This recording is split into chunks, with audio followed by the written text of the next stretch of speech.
முகத்தில் கடுமையான சுருக்கமாக இருக்குது. எங்கேயுமே வெளியில் ஒரு விசேஷத்துக்கு போக முடியலை. எல்லாரும் என்ன இப்படி சுருக்கமாக இருக்குது, என்ன இப்படி முக பருவாக இருக்குது, முகத்தில் கருவிலி இருக்குது, இப்படி நக்கல் பண்ணுறாங்க. இந்த மாதிரி விமர்சனங்கள்லாம் உங்களுக்கு வருதா? அப்படின்னா நீங்கள் கவலைப்பட்டுக்கிட்டலாம் வீட்டில் உட்காந்துருக்காதீங்க. இதுக்கு ஒரு சூப்பரான வீட்டு முறை வைத்தியம் இருக்குது. அதை பற்றி தான் இப்போ நான் உங்கள்கிட்ட சொல்ல போகிறேன். இதை உங்களால் சிம்பிளாகவே தயார் பண்ணிக்க முடியும். இதுக்கு நீங்கள் செய்ய வேண்டியது, நேராக ஒரு மளிகை கடைக்கு போங்க, ஒரு 100 கிராம் கசகசாவை வாங்குங்க.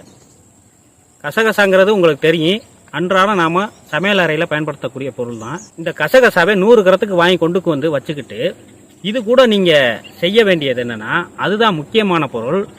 ஒரு காலத்தில் இந்த பொருள் அதிகமாக கிடைச்சது, இப்போ உங்களுக்கு கிடைக்கிறது சிரமம் தான்.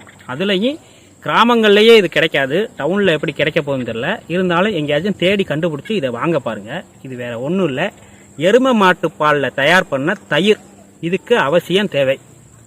வேறு பசுந்தயிர்லாம், பசுமாட்டு தயிர்லாம் இதில் போட்டு வேலைக்கு ஆகாது. எருமை மாட்டு பாலில் தயார் பண்ண தயிர் மட்டும்தான் இதுக்கு தேவை. இந்த தயிர் உங்களுக்கு கிடைச்சிச்சுன்னா உங்களுக்கு உங்கள் முகத்தை பளபளப்பாக்குறதுக்கு ரொம்ப சுலபமுங்க. நீங்கள் தான் அதுக்கப்புறம் உலக அழகன் அழகி.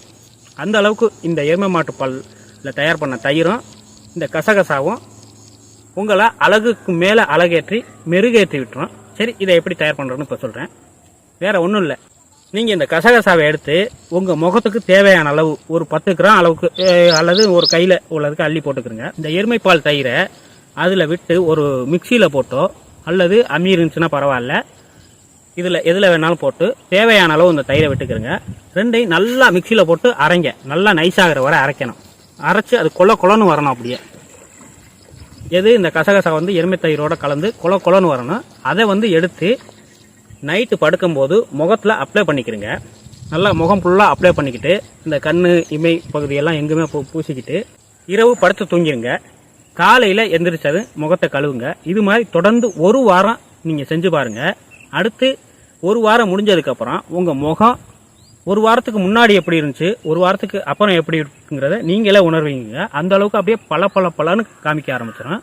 நீங்கள் அதுக்கப்புறம் வெளியில் போனீங்கன்னா, யாரா இது, நம்ம பிள்ளையா அது, நமக்கே அடையாளம் தெரியலையே அப்படின்னு சொல்லுவாங்க. கண்டிப்பாக நீங்கள் இதை செஞ்சு பாருங்கள். இதில் ஒரு மாற்றம் தெரிஞ்சு நீங்கள் என்னை பாராட்டாமல் இருக்க மாட்டீங்க. சரி நண்பர்களே, இந்த வீடியோவில் உங்களுக்கு ஏதேனும் சந்தேகம் ஏற்பட்டால் திரையில் தெரியக்கூடிய எங்களுடைய அலைபேசி எண்களுக்கு தொடர்பு கொண்டு சந்தேகங்களை தெரிவித்து விளக்கங்களை பெற்றுக்கொள்ளுங்கள்.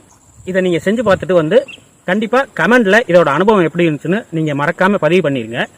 நீங்கள் இது போன்ற வீடியோக்களை தொடர்ந்து காண எங்களது சொர்ணகிரீஸ்வரர் சித்த வைத்தியம் சேனலை சப்ஸ்கிரைப் செய்து வைத்துக் கொள்ளுங்கள். நன்றி, வணக்கம்.